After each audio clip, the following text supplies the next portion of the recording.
Okay, folks, we're going to get started in just a minute here. So while you're waiting for us, why don't you go ahead and put a note in the chat and tell us where you are today, where you're tuning in from, and we'll look forward to seeing some of those, and then we'll get started in about 1 minute's time.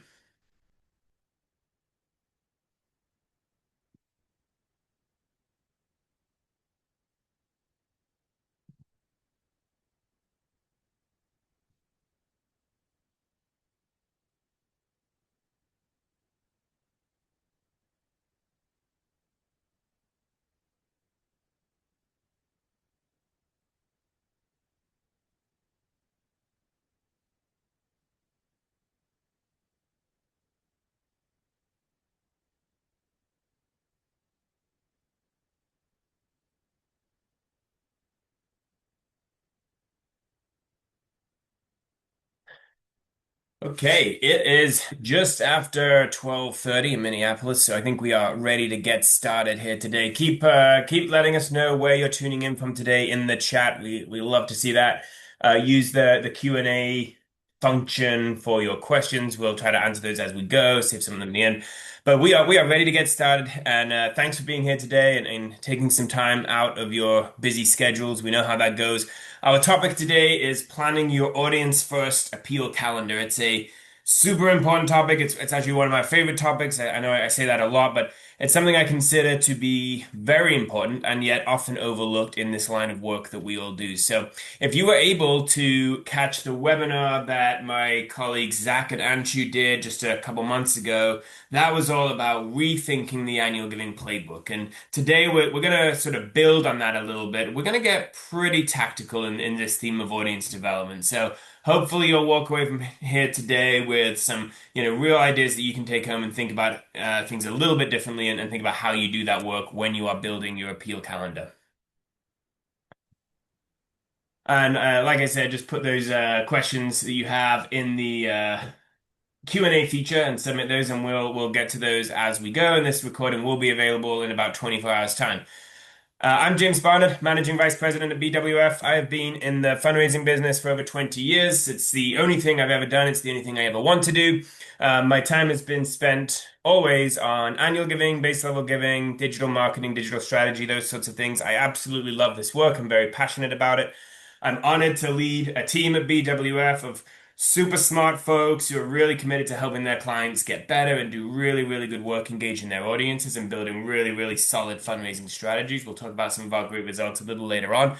I'm based in Cincinnati, Ohio, and I have two little children at home. They are 3 and 5, Annie and Russ.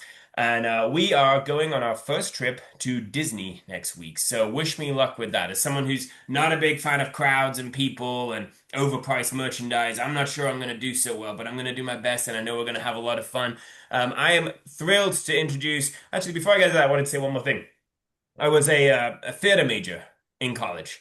A long, long time ago, it feels like now, but we audience meant something quite different to us back then. But at the same time, it was where I learned how to tell compelling stories, how to create human experiences, and build that human connection piece, and how to really move people through stuff. So in many ways, that was all very much related to what we're talking about here today, that idea of developing your audience and really connecting with them. And with that, I'm thrilled to introduce my colleague Heidi Hopewell, and she can introduce herself.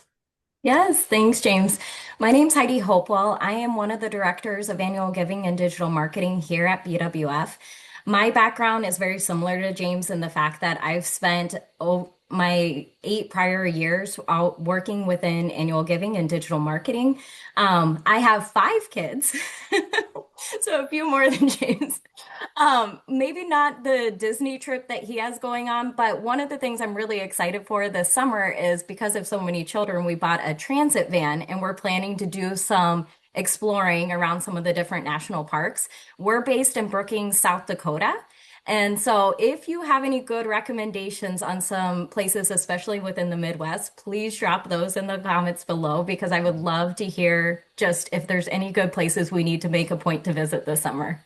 Oh, love the Badlands. I love that we started our national parks adventure a few months ago, we did our first one. It was Great Smoky Mountains. My daughter got her first stamp. She's like, "I'm gonna get all of them." I'm like, "Okay, it's gonna gonna take a while to do that, but I'm excited to start that adventure with her." Yeah. All right. So, to give you all a little bit more context on where we're heading today, what we're going to start with is just what planning matters more than ever and how that's changing the fundraising landscape. We'll really talk about redefining success. So, aligning goals, KPIs, ROI. And from there, we'll focus on how to plan with intention and some of that design based on donor centered experiences and just build that content that's going to help support that full life cycle.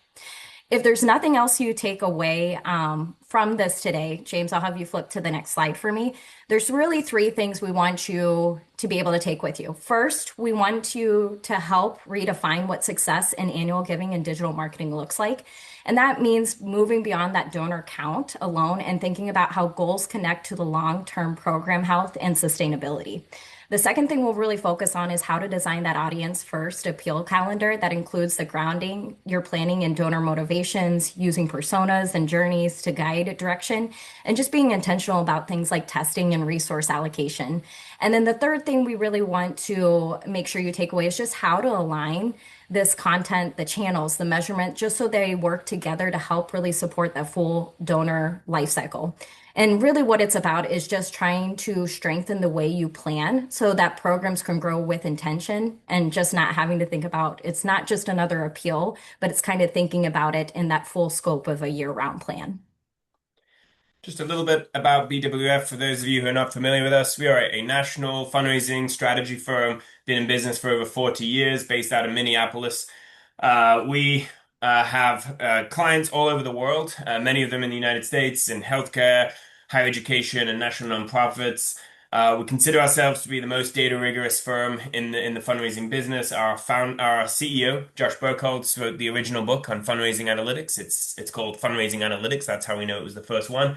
We have a deep history of innovation, lots of things that we're very proud of doing, including working on some of the first ever giving days and deep specialization across the firm. So what you're hearing today from myself and Heidi. We're part of our donor experience division where we really focus on those base level donors and the everyday donor and thinking about how do we build that strong foundation. But we have folks that do major gift work and systems and technology and data analytics and all sorts of things like that. Some of our services related to this work, we do have comprehensive services that we provide where we're fully outsourced, where clients are fully outsourcing their direct marketing appeals and digital marketing work to us in a sort of agency format. We do a lot of work around analytics and insights so we can better understand the audience and who that potential donor is. Planning for donor experience, donor relations work, that's really important. It's the big driver of retention, of course, which is the sort of number one area to start growing. And then opportunity analysis as well, really trying to understand, if you invest in this particular program, what can you expect to get in return? That's really helpful as clients are thinking about how they build and how they grow in the right direction.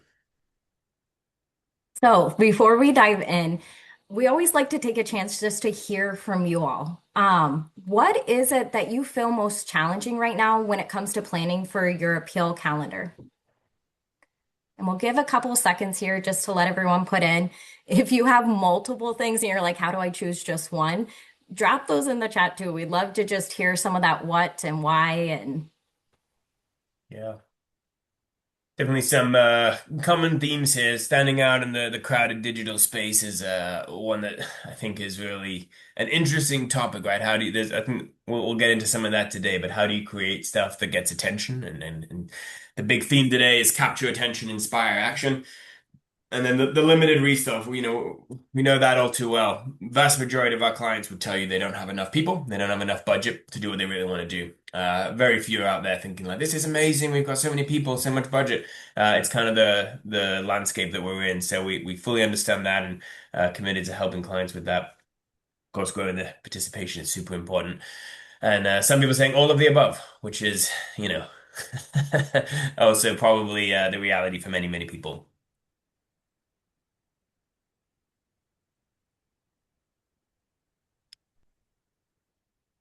all right.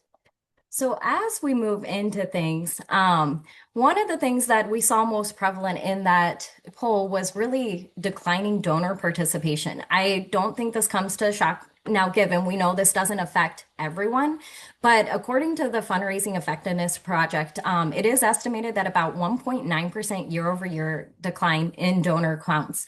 And this is the fifth consecutive year of decrease. The most significant drop we're seeing is among those donors who give under that $100. So historically, the entry point for that long-term engagement. Why this matters is just as participation shrinks at the base, it does impact how future growth across the pipeline looks like. But that's to say, that's not inevitable. One of the things we've seen really great success is with our managed service clients. And even just as of FY25, we had an average increase of about 8.3%, which is awesome. And I think just it's remembering that this is going to be something possible, but how do we move with intention? And then the other thing just to kind of keep in mind too is the modern annual giving team. Annual giving today is far more complex than it was even a decade ago. What used to primarily be where you could just submit a mail piece or you could do mail and a phone-a-thon now requires some of that collaboration across things like fundraising, data analytics, creative communications, project management, donor engagement. The reality is the complexity isn't the problem, but it does change how we plan because not a single person or team owns the full donor experience anymore. It is something that really is a shared effort, which means then success is dependent on alignment. So clear goals, defined roles, coordinated messaging, and intentional prioritization. Because when planning does happen in silos, the donor experience feels fragmented. But when teams can align early, that's where it helps that experience feel more cohesive, not just both internally, but externally as well. And that's why audience first planning is just so important because it gives the entire team a shared framework. So, what does it mean to be audience first? I mean, really, this is fairly simple. It's a simple idea. It means starting your work with the audience in mind, but that's really not how this often happens. Very common for people to start their discussion of a strategy by bringing to the table a sample. Like, I saw this thing that this other organization that I like did, and I think this is really cool. Let's do something like this. Or just come in with a channel in mind, like we're going to do a digital campaign, or we're going to do a print campaign. Starts with that sort of idea that's more around like the format, the specifications.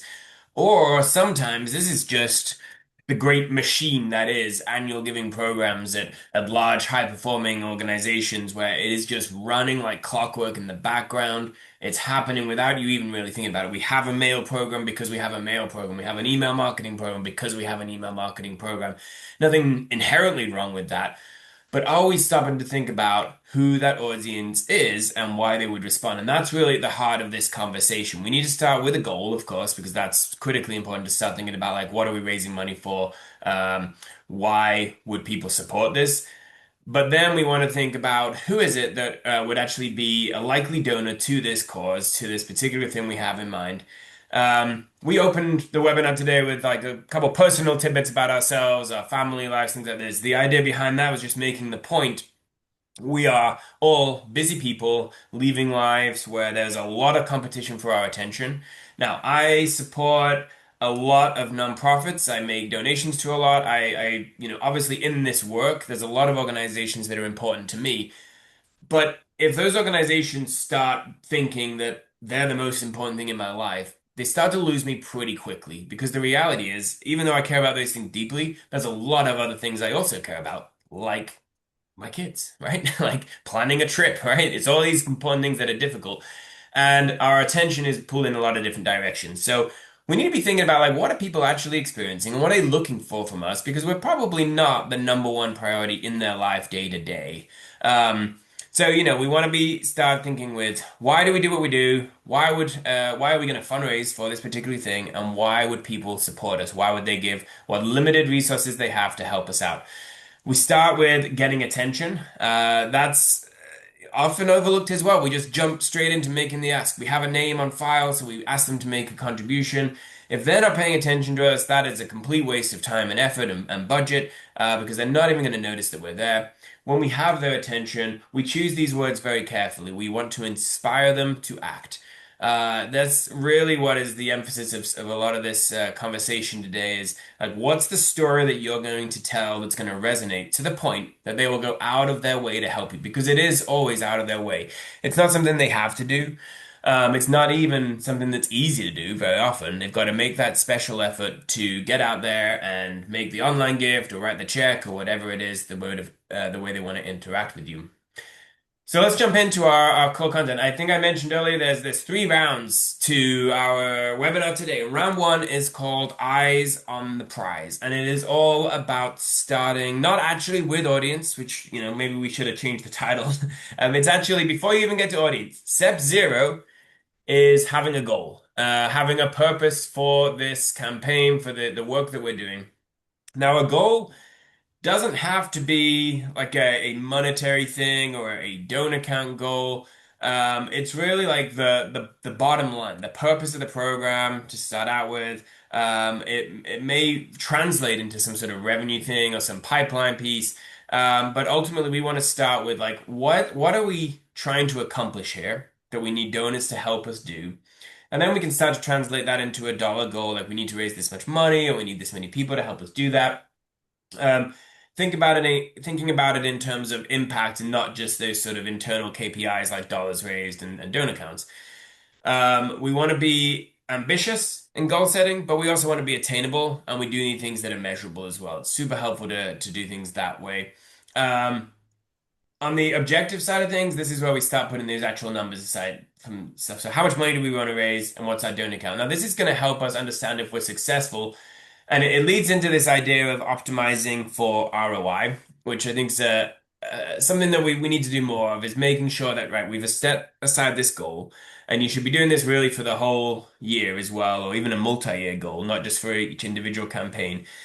But you also have that goal for campaigns, and those stack up to create essentially a big number at the bottom. All of these efforts that we're going to make are going to result in this much revenue, this many donors, this many gifts, all that sort of stuff. And we're going to assign targets to every single month or every single quarter. That gives us an idea of if we are on track to be successful. A little thing that I often say is like a good director of annual giving can tell you like where they're at in their numbers today, right? Without having to like check reports, they can be like, oh, this is how much revenue we've raised this year, or this is how many donors we have this year, whatever sort of important to the program. A good director of annual giving can do that. A great director of annual giving can give you an idea of where the end of the year is going to be, right? So when we get to December 31st or June 30th, whatever fiscal year pattern you're on, we're going to be 6% ahead of schedule, or we're going to be a little bit behind because those people are not just keeping an eye on where they're at, but they're keeping an eye on where they're going, and they have an understanding of these are all the things that we have planned and what we expected to happen as a result of that work. We've got tons of data to support that, and now we know if we're on track or if we need to make adjustments before it gets too late to do that.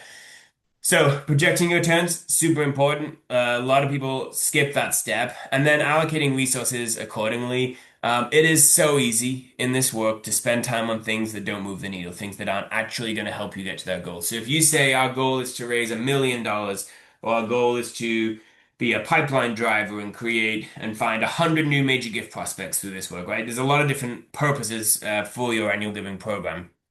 Make sure that the time you spend on the budget, and remember, it's not just budget, it is the time that you spend, is allocated accordingly. So if this is the number one thing, we need to raise $1 million or $10 million, all of your effort should be around that and try to minimize the amount of time and the dollars that you're spending on that sort of peripheral stuff. It's nice to do, but doesn't really move the needle. I think this is an important piece before we even get into anything about audiences to make sure that we're setting clear goals and have a way to track our progress. The next thing I just wanted to make a plug for really is to do more testing, be really intentional about testing. I think this is an area that a lot of people talk about testing. A lot of people want to do A/B tests. I see a lot of stuff that I think is, maybe it's interesting, but that's sort of the best case scenario, like testing the color of the reply envelope. Okay, I'm not sure that's what that's really telling us about fundraising and what's effective or not. I want to see more things like testing messaging strategy, testing different audience pools, testing out between different channels and different cadences of outreach to see what actually works. It gets a little bit more complicated, but what we often don't see is any sort of research and development budget set aside. Now, I know that for some shops that we are working with, that's really never going to be an option. Every penny needs to be spent on things that are like we know are going to drive returns. But there are places that have larger budgets and more capability to do this stuff. I'd love to see places setting aside a percentage of their annual budget to say we're going to spend this much money on testing things. We're all very good at pointing out the things that don't work in modern fundraising strategy. There's a lot less ideas about what we need to do instead, and that's because we've not put the time and effort into testing stuff and really identifying like what are the next things that are going to replace those outdated strategies. Also, just be very wary of making big changes to your program without having the data to show that it's going to work. In the for-profit world, that's not something they would typically do, right? If we're going to change the strategy on something like change the messaging around a particular priority or cause, test that messaging first with 10% of the audience, see how they react to it, see if it improves the conversion rates, improves the average gift, and then start rolling that out to the rest of the group. If we don't test things, we're never really learning from the data. We're only learning by what we're doing and not what the opportunities are. And just to that point as well, just don't expect that things will change if you just keep doing the same thing. For many places, they're seeing it harder and harder to retain donors. They're seeing declines in their overall donor counts. And while revenue may be increasing, is it necessarily increasing at the same rate of inflation? So if we want to change that, we have to do some things a little bit differently. That's what the whole rethinking the annual given playbook was all about. It's really important though that you get intentional about this work and put the time and effort into making sure that we're learning. Back to you, Heidi. Yeah. So one of the reasons we put this up here is because sometimes data doesn't always give us the full picture of what's going on.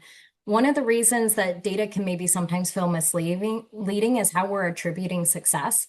And what we see in a lot of programs is they tend to operate on a last touch model. So that means if a donor receives multiple touch points. So think about what your current process is with a donor. You might send an email, a mail, there's something on social that gets posted, make a phone call, then another email goes out, and the donor happens to click in that final email and they make a gift. Typically, that last email is what gets 100% of the credit, but that's rarely how human decision making actually happens. If you think about it, giving is usually a result of multiple touch points. So it's that they might get reminders, there might be storytelling, there's different reinforcements, and you're trying to build that trust over time. But when we rely on just that last touch attribution, that can undervalue the earlier touches that helped to build for that readiness.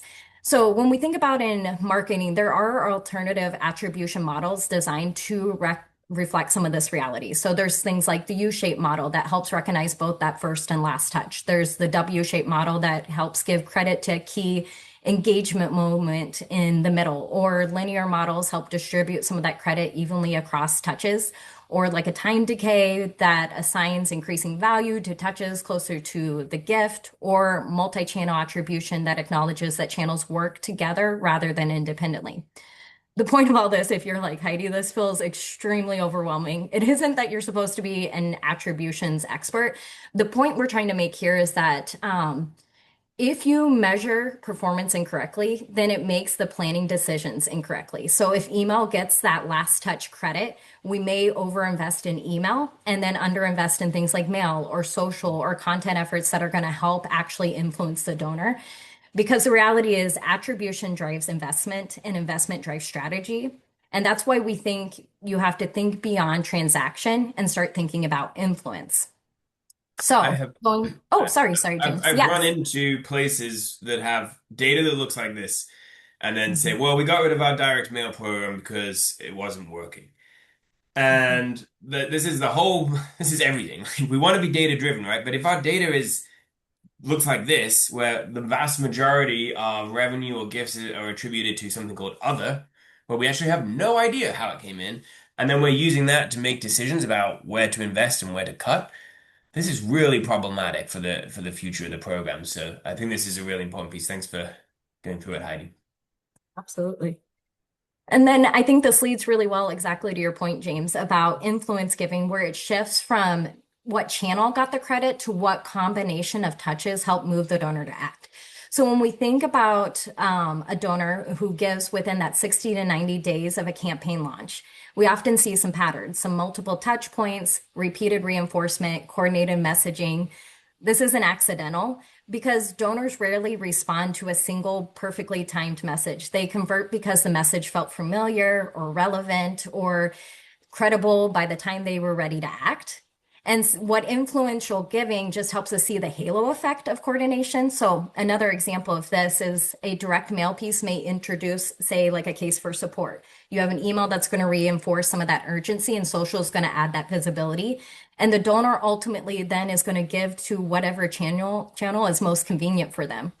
The insight here isn't really about reporting, it's about planning. And if we recognize that the influence builds over time, then our calendar shouldn't be designed as an isolated campaign burst. It should be designed as a sequence of coordinated touches that are going to build on that momentum. And when we can coordinate instead of some of that channel competition, overall performance improves.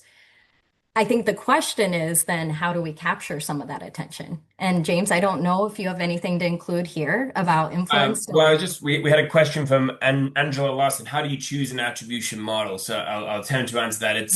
It may not be as complicated as it sounds like. There's a lot of different options. When you go into them, a lot of them are going to end up telling you the same kind of things. It's all about how much you weight, like beginning of cycle, end of cycle. Really narrows down to a couple of choices to make if you look at it. Ideally, what you would do is run your data against different models and see what that looks like and start to test if that's actually making sense for you or not.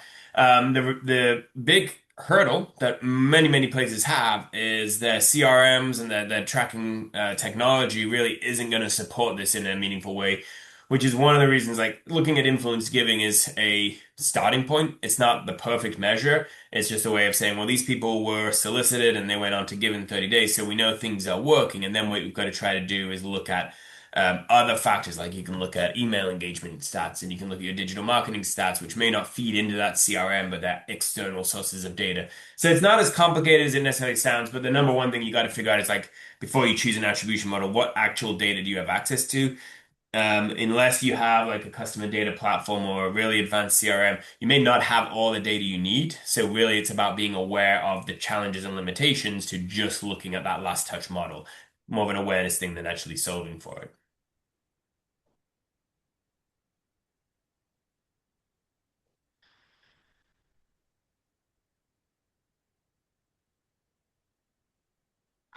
Is this So if we're, this is you? Okay. yes, unless you want to jump in here, No, you James. go ahead. You know So up me, to I'll always this, jump in, but hey, it's always welcome.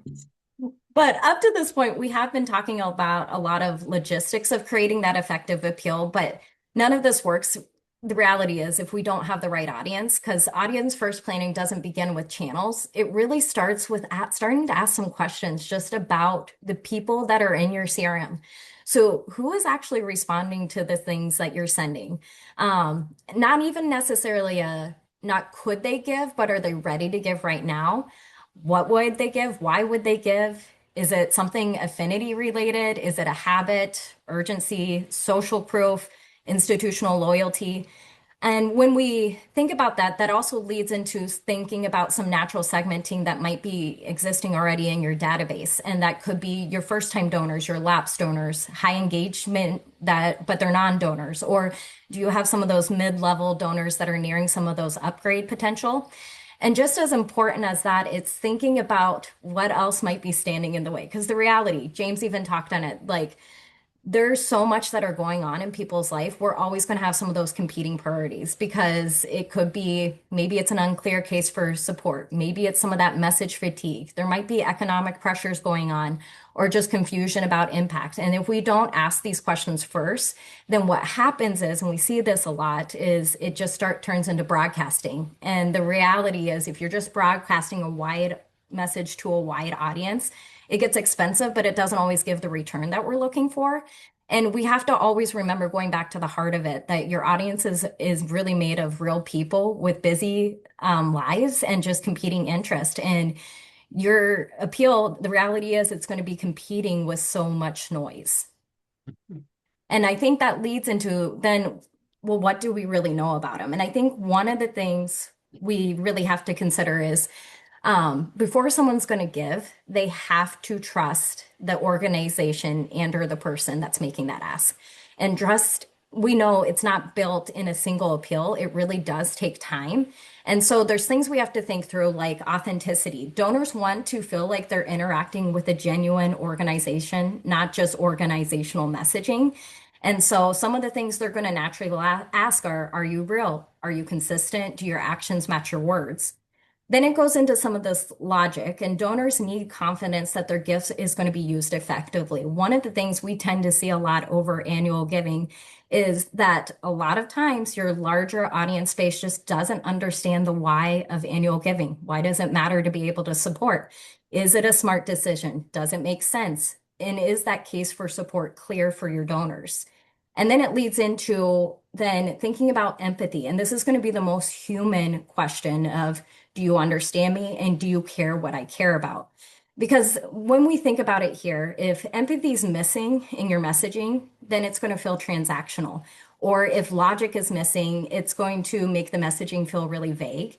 And then if authenticity is missing, the messaging is going to feel scripted. And so it really has to be on these touch points, at least one, if not all three. And it's really asking yourself, how am I building that trust with my audience?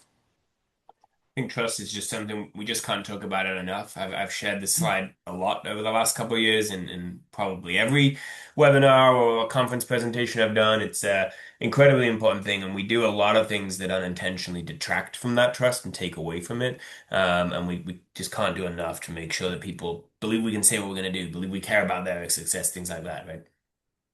Yeah. And then it's even thinking about, well, who is my audience?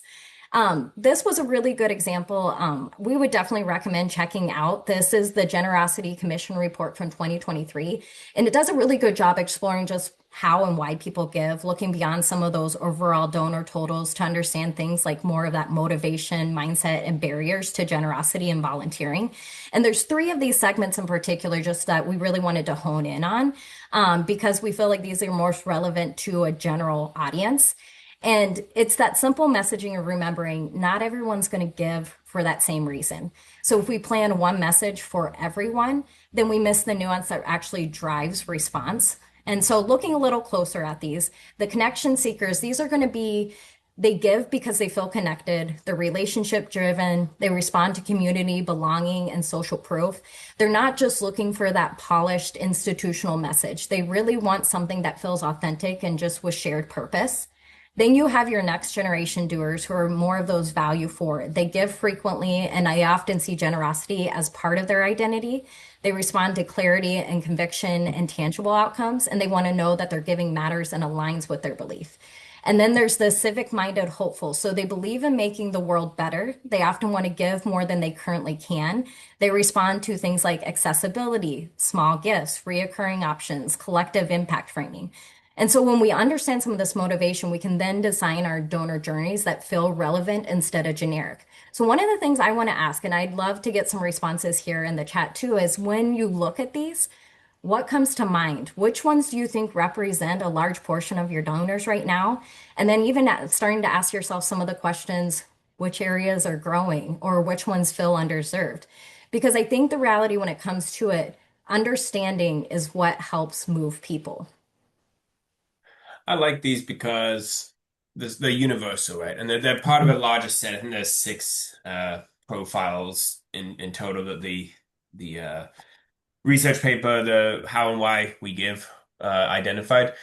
But these three are important because a lot of our donors fit into them and they offer a lot of potential, but we often don't know, where our donors land. There's some nonprofits that are very focused on like one very specific thing and they probably got an idea.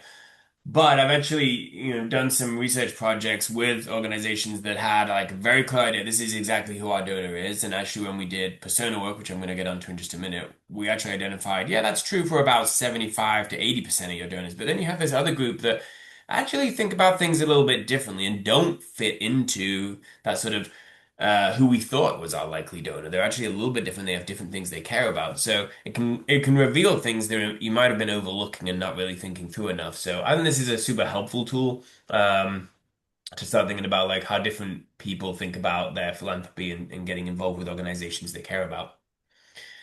And that leads us into persona development work, which is sometimes a little bit scary, a little bit overwhelming because it's a little, it feels very complicated up front. I will say I don't think it's as complicated as it sometimes feels. The personas were originally created in 1985. A man named Alan Cooper created these, and he was I believe he was a software developer, an architect, and they were building project management software, and their software wasn't selling particularly well, I think, and the idea of building software then was like you build to capability, like you can ultimately like make the most complicated thing you can because that's good software, right? But what Alan Cooper sort of said was, well, let's think about who's actually using the software and what they're trying to accomplish. So they did testing around what people are trying to do. That's where the idea of the user journey comes from as well. But what are they trying to accomplish just to get through their day-to-day lives? So this was, for project management software in the 80s. Um, started to get used by marketing in the 90s and have in many ways sort of been overtaken by the marketing world. Methods of creating them have changed over time and evolved. Tends to be though a mix of qualitative and quantitative data. So you want to have big data and you also want to have real understanding of how people feel and how they think about things. The whole idea is they can drive a more intentional strategy and they will allow for more personal messaging. They are a communication tool or a design tool primarily, and it helps us think about like who are the people that we're trying to communicate with and engage and what motivates them and what also gets in the way. They are a little bit different from segments, so we often in the fundraising space just tend to think about segments and the most classical way to think about this is that sort of RFM model. So we're talking about things like live bunts or renewal donors. We're talking about lapsed donors, acquisition segments, non-donors. We break people down based on their transactional giving history. And that's been the way for a few decades at this point, and it's still the way that a lot of things operate. But it doesn't really help us understand who people are and why they would give and how they're different. It really encourages us to think of everybody the same way. We start doing more and more things around like generational segmentation. So everybody who's under the age of 45 being treated a certain way, and then everybody over 45 a different way. That sort of stuff is leaning a little bit more into personas, but personas are really more about having like archetype individuals that represent a larger group of people. So they have their own goals and motivations like Heidi having five children running around the house. Like that's very important in Heidi's life. And she is, I know she's a very philanthropic person and she gives her time and she gives her money to organizations she cares about. But she's got a lot going on. And if you want to get her attention, you got to understand what Heidi's mindset is on any given Thursday night when she's just trying to like get people organized. You got to understand what's really deeply important to her and also what gets in the way, what those frustrations are and those barriers to giving and getting more involved. So when we did this work, we've developed what we call the actionable persona framework. I worked on a lot of persona projects, both as a practitioner before I became a consultant, and then at BWF we do this work as well. And the sort of traditional persona model is all about like who the people are. So what is their bio, their interests, what are their goals and motivations, and then what are their frustrations and barriers. And that's all very interesting stuff. But it started to have a limitation because people would look at this stuff and be like, oh yeah, that's really interesting. And then they'd put it on a shelf or they'd, put it on a poster on the office wall and never use it, never bring it to life in their campaigns because they didn't really know what to do. So we added this, the right-hand side, how they act, because this is actually more actionable. How these people like to communicate, how they like to engage, and how they like to give. Those three things are super important because it helps us understand um, not just who they are, but what they were going to do and what it takes. So that's how we can then develop a strategy that's built off of that and think about, all right, we've got this person. She's about this age. This is where she lives. This is what she does in her spare time. These are the things that she's interested in, and these are the things that are going to get in the way and stop her from giving, right? She might really want to, and she's 90% of the way there, and then she's going to get distracted by something, or there's going to be other things competing for her attention. So it helps us think about who people really are and how we can create strategies that respond to that. When we think about the steps for creating these personas, there's really four pieces to it in my mind. And again, these methods have changed. There's not just like a one way to do this work that it's not a one size fits all piece, but Generally, what we want to be looking at is you need to start with your baseline data. So that's what we already know. It's all of the stuff in your database, your CRM, lots of stuff about transactional data, different activities, volunteerism, events people have attended, if they're engaging with your emails, if they're opening mail pieces, things like that. That's the baseline data. And from that point, we can do what we call an unsupervised learning. It's a sort of a cluster analysis. We're really identifying who are the natural groups of people. And this is where we start to get into the idea of it's really more segmentation at that point. But we're starting to identify these pools of people. So, like I mentioned this client earlier, where there was a lot of assumptions about their donors, and one of the things there was related to their politics. And we actually found that a pretty good chunk of their donor constituency actually had different political leanings from what they expected. So we started to say, well, this group of people potentially thinks about things in a different way. I was using third-party data, it's all predictive analytics, but these people potentially think about things differently to this other sort of 60, 70% of your audience. So we might need to have a little bit of a different messaging framework and strategy for those folks. From there, you want to get into your enriched insights. So that's what I mentioned with you can use third-party data for that. Our favorite way to do that at BWF is surveying. Surveying is a very accessible way to do things. And if you can get a decent sample size, it can be super accurate. We've developed some really nice survey tools that get at like who people are, but also how they think and how they identify themselves. So you apply that to your baseline data. Then we go to the qualitative steps. So this is where we want to do focus groups, interviews, things like that. Basically, what we do at this point is we start drafting like these very basic personas and thinking about, all right, this is what we think so far based on all the data we have, and then we're going to test some of this with with those people and say, so tell me about a weeknight for you. What's going through your head? What's your priorities when you finish work? What do you have to do before you go to bed? What's that sort of 3 hour, 4 hour window look like for you? I know I've talked about this before. You may have heard me talking about it where we are very focused on the children and we're doing lots of activities with them. They have their little bit of TV time, they go to bed.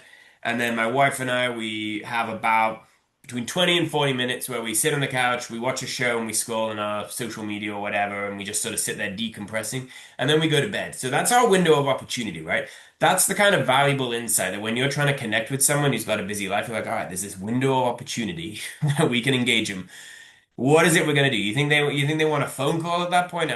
Probably not. You think they're going to be opening their mail? No, they did that in the morning. It's on the counter. They've already forgotten about it. We're going to find them on social media and they're looking for fun things to do. They're not looking to be sold to. They're not looking, from a charitable standpoint either. But things that get their attention, that can work. Like the stuff that they can find interesting. And then it's a test and learn process. This kind of work is never finished. We can never just file it away and say it's done. We want to be constantly testing and learning. It's a bit of a gray area. It's a little bit squishy. It's not a hard and fast fact as we'd like things to be. So we have ideas, we put them out there, we create these draft personas, and then we test the messaging. We see if it works, and if we're constantly trying to make adjustments to it. You'll often hear persona work paired with journey mapping. So I just want to make a brief mention of this. It's not. Um, it's not the same thing. It's sort of a next step usually. A journey map is designed to be reflective. This is not what you want to happen. This is what really is happening, and it's how a donor interacts with your organization in their mind. It's their journey, not your journey.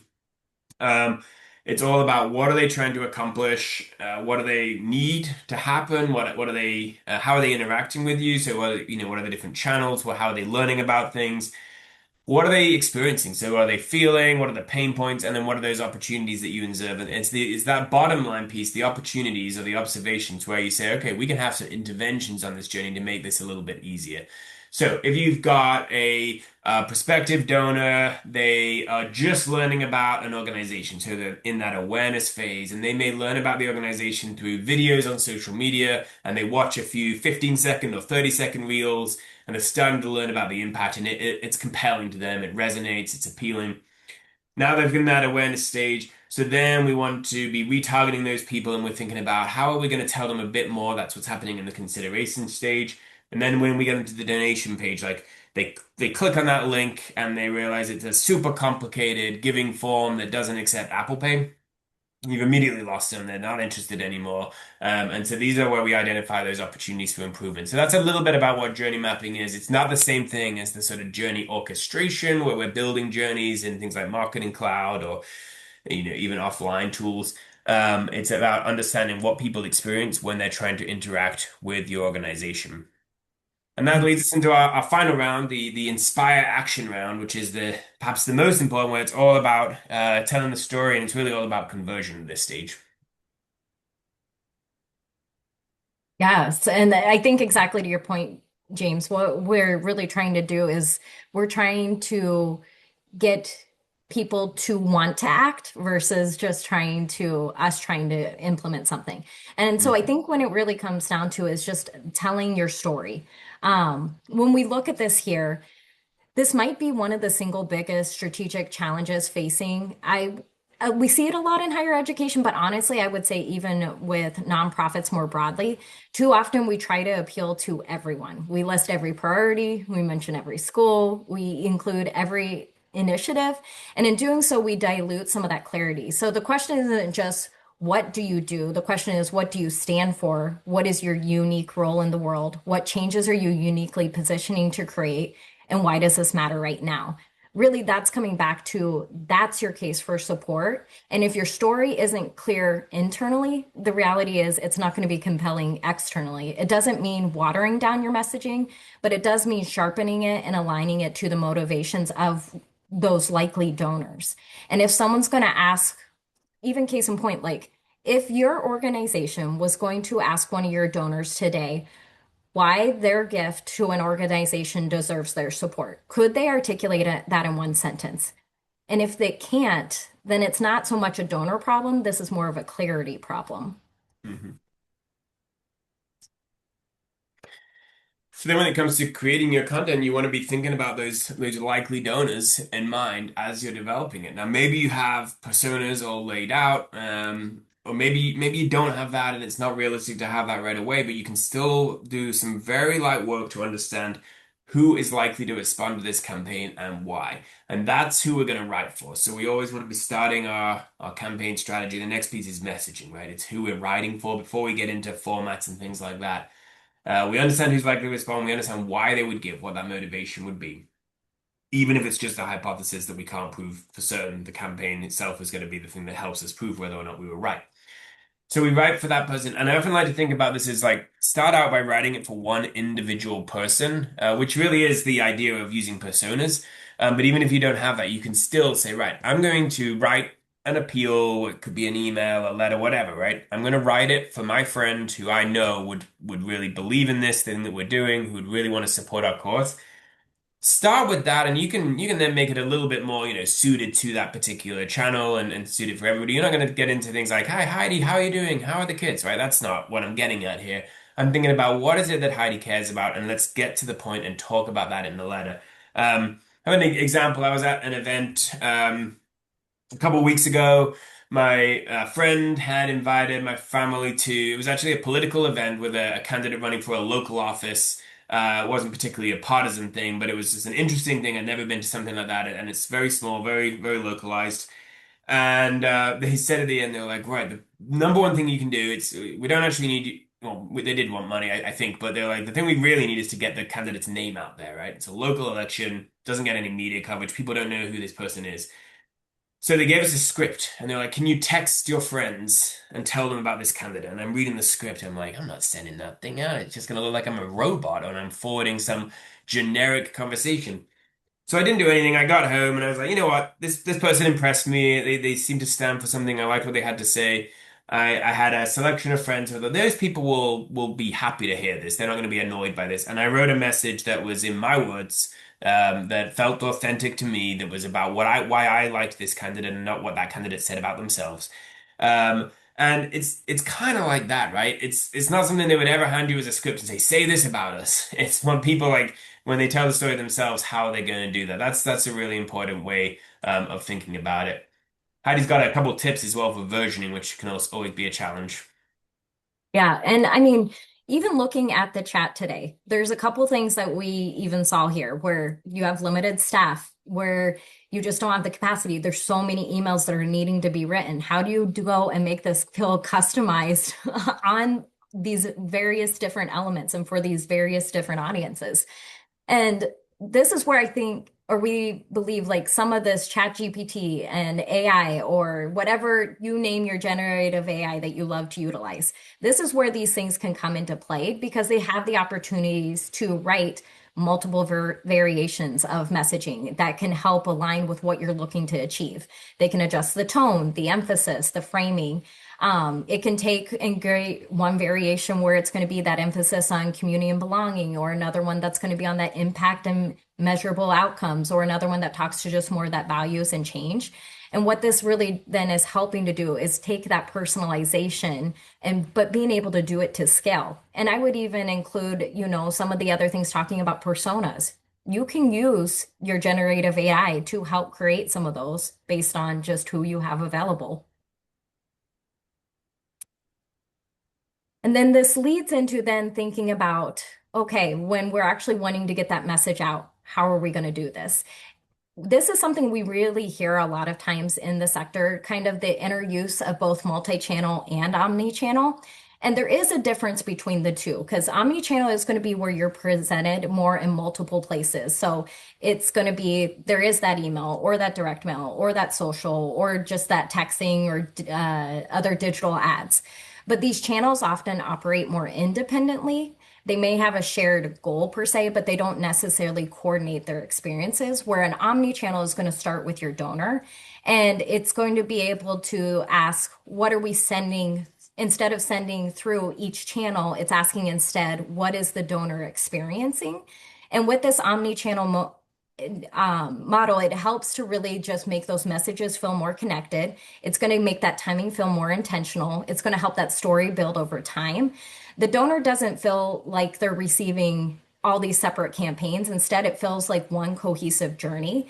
And then that way, your channels aren't having to compete with each other. Instead, they get that opportunity to really complement each other and just moving someone towards whatever action you're wanting them to be able to take.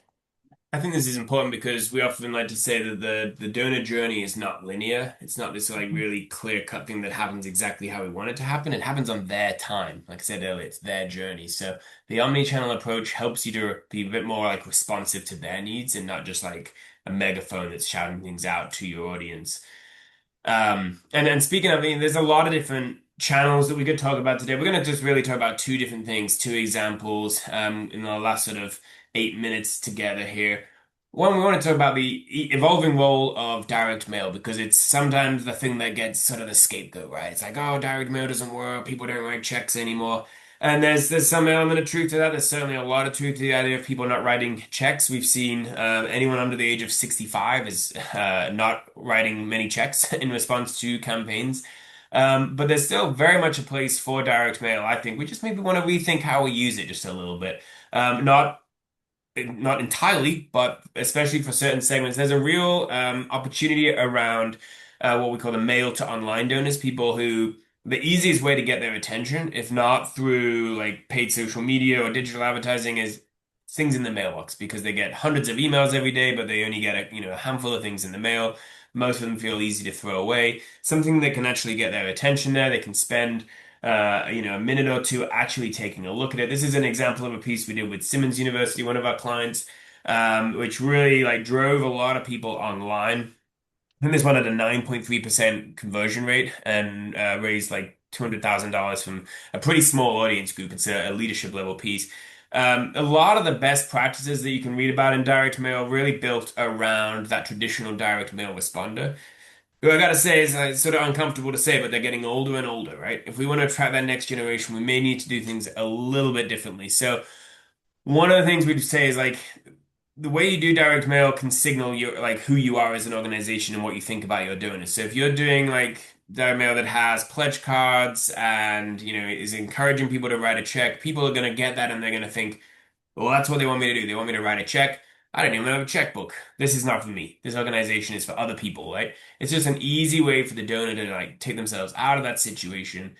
What if we're signaling to people that we are for them? What if we're telling them on our mail pieces, a lot of people are using QR codes trying to get people to the online giving site. But what if we're also showing we accept digital wallets, Google Pay, Apple Pay, things like that. That signals to donors that they'll have a nice, easy online experience, the same kind of experience they're used to when they're buying things from online retailers. That's what they want to get. And they know it's going to be easy to do. They can do it in just a few clicks. So it's all about how we message to donors, sometimes between the lines. And then the other piece is a very one that's close to our hearts at BWF. We do a lot of work with clients that's around ambassadors and content creators. These examples are all in the higher education space where a lot of our clients are, but it's really about creating that authentic content, putting your best storytellers. They do not have to be students. There's a lot of examples out there where, the people who know your organization and know your impact really, really well, they're your best narrators. So if we can get them in front of in front of the camera, and we can create really dynamic content that has a lot of different uses, anything from 15-second reels to a couple minutes long videos. It gives us a lot of flexibility around there, produce a wide range of different content types, and it's just such a repeatable program. It's super sustainable, gives us content that we can use again and again in campaigns. And we know from all of the data out there that videos are, the most engaging form of social media content, and then you start to put dollars behind that in an intentional ad strategy way, and you can really start getting results, especially on the awareness side. Heidi? Yeah, I was just going to even add, James, like some of this, like thinking about tangible ways your organization could do some of this. It could just be some program participation that's sharing impact, or a volunteer explaining why they show up and why they volunteer, or just even donors talking about why they give, or a staff member even just showing and sharing about some of the work in progress. I think it's just remembering like we all have those audiences where there's something that we can take away and we can be able to utilize in this user generated type of content. Yeah. As we wrap things up, we'd love to hear from you if there's particular things you'd be interested in learning more about with our services at BWF. But also, if you have questions, please, we've got a couple more minutes here. You can put them in the Q&A function. There's a question from Megan, but I have to be honest, I'm not quite sure which slide it's referring to. Megan asked, could we share the antonyms of the 3 points again? Um, Megan, if you're still around, if you're able to tell us what that was in reference to, we can try to go back to it. If you have other questions, please put them in the Q&A or in the chat, and we'll try to stay on for a couple minutes. Um, It might have been maybe those likely donors. Would that have been maybe possibly? the trust Oh, triangle. The the trust triangle. triangle. Let me see if I can navigate back to that. So, I guess we're asking like, what are the opposites of the three items in the trust triangle? Sorry, slide work here. A little slow. Here we go. So. Heidi, did you have were you referring to like opposites of authenticity, empathy, logic?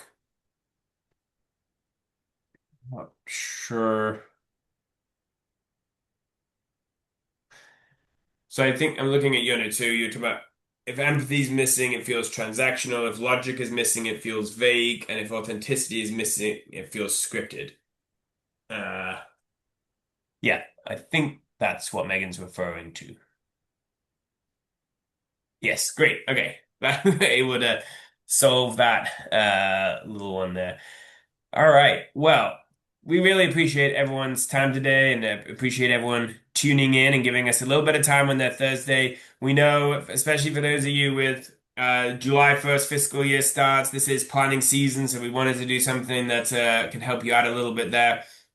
If you're on a calendar year, it's never too early to start thinking about your next campaign and also the ongoing work you have in the years above. So hope that you found something today that was useful and that you'll join us again next time for another discussion. But thank you.